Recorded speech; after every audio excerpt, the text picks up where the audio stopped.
মাননীয় উপদেষ্টা, এই দেশটা আপনার বাবার তালুক না।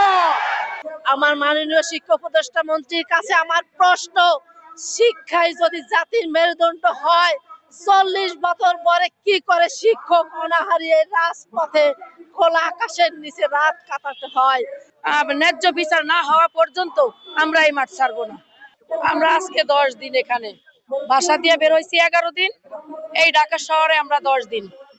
তো 10 দিনের দিন আমরা যখন প্রধান উপদেষ্টা দেশে ছিল না, কালকে শুনলাম আসছে, আমরা একটা স্মারকলিপি দেওয়ার জন্য পূর্ণভাবে যেতে চেয়েছি, চলছিলাম রাস্তা দিয়া যাওয়ার পথে ওখানে পুলিশও আমাদের সামনে সামনে গেছে।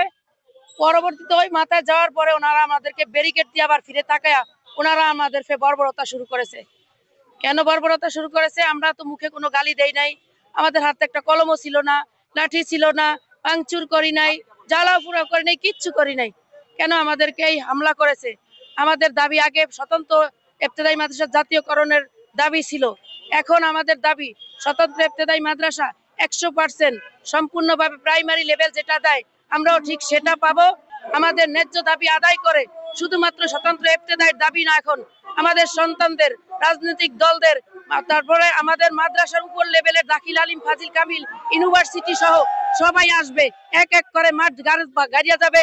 তবু আমরা জাতীয়করণ ছাড়া এখান থেকে রাজপথ কোথাও যাব না এবং রাজপথ ছাড়বো না ইনশাল্লাহ। তিনি বলেছেন বেতন না পুষাইলে অন্য পেশায় চলে যান। মাননীয় উপদেষ্টা, এই দেশটা আপনার বাবার তালুক না। এই দেশটা এই জনগণের, এই এমপিওভুক্ত শিক্ষকদের, স্বতন্ত্র মাদ্রাসার ভাই বোনদের। সুতরাং উল্টা পাল্টা মন্তব্য করলে আপনার চেয়ার নিয়ে কিন্তু টালমাটাল শুরু হয়ে যাবে। ফেসিবাদী কায়দায় বক্তব্য দেওয়ার সময় আর নেই। আমাদের ভাইরা, আমাদের মাদ্রাসার শিক্ষার্থীরা বুকের তাজা রক্ত রাজপথে ঢেলে দিয়ে আপনাদেরকে মস্তকে বসিয়েছে। সুতরাং মনে রাখবেন, যদি ফেসিবাদী কায়দায় বক্তব্য দেন, টেনে হিসড়ে নামাতে আমাদের সময় রাখবে না ইনশাআল্লাহ। পুলিশের লাঠিচার্জ সইতে হয়, জঙ্গল দিয়ে পানি দিতে হয়, যেখানে আমাদেরকে বললে আমরা সরে যাই সেখানে আমাদেরকে হাতে পায়ে ঘাড়ে পিটে দিতে হয়।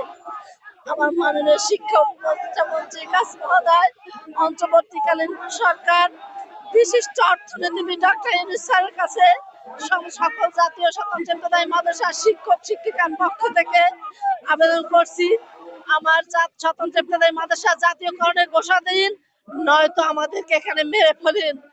আমরা জাতীয়করণের ঘোষণা না নিয়ে এখান থেকে আর খালি হাতে ফিরে যাব না।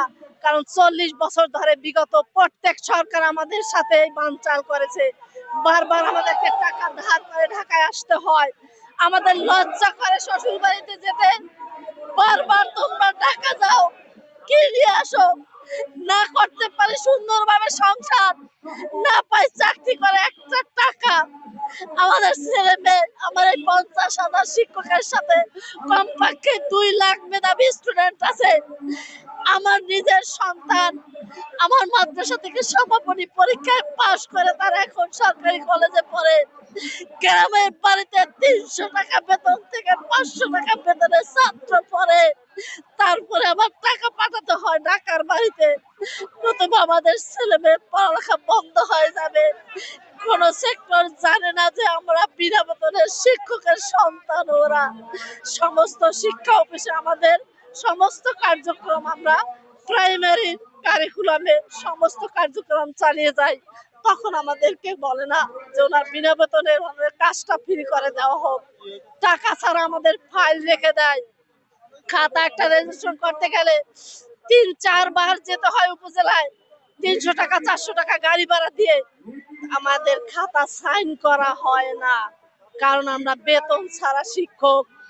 যেখানে মা বোনদের পর্দার আড়ালে থাকার কথা, সেখানে আমাকে কেন শাহবাগের রাস্তায় রাত কাটাতে হলো? যে 24-এর গণ উত্থানে আমাদের সন্তানরা জীবন দিয়েছে বৈষম্য দূরকরণের জন্য। পৃথিবীতে আমার মনে হয় এমন কোন সেক্টর নাই স্বতন্ত্র ইবতেদায়ী মাদ্রাসার মতো বৈষম্যের শিকার হয়েছে। তাই আর নয়, আমরা এই শিকার হতে চাই না বৈষম্যের, হয়তো জাতীয়করণ হয়তো মরণ। বিগত 40 বছর যাবৎ আমরা স্বতন্ত্র একটি মাদ্রাসার শিক্ষকরা অনেক কষ্ট করে যাচ্ছি, কোনো সরকারি ভাতা পাচ্ছি না। কিন্তু আমাদের সমতুল্য অনেক শিক্ষকরা, প্রাইমারি শিক্ষকরা আমাদের থেকে অনেক বেতন পায় বেশি। এবং 2013 সালে এই স্বৈরাচারী সরকার 26,193টি প্রতিষ্ঠান সরকারি করেছে, জাতীয়করণ করেছে। কিন্তু স্বতন্ত্র ইবতেদায়ী মাদ্রাসা কোন জাতীয়করণ বলে এই পর্যন্ত কোনো ঘোষণা দেয় নাই। আমরা সরকারের কাছে ন্যায্য দাবি, বর্তমান ইউনূস সাহেবের কাছে দাবি, আমাদের মাদ্রাসাগুলি যেন, স্বতন্ত্র ইবতেদায়ী মাদ্রাসাগুলি যেন খুব দ্রুত গতিতে আমাদের সরকারি জাতীয়করণের ঘোষণা দিয়ে দেয় এবং আমরা এই ময়দান থেকে সবাই জাতীয়করণের আশা নিয়ে বাড়িতে ফিরতে চাই।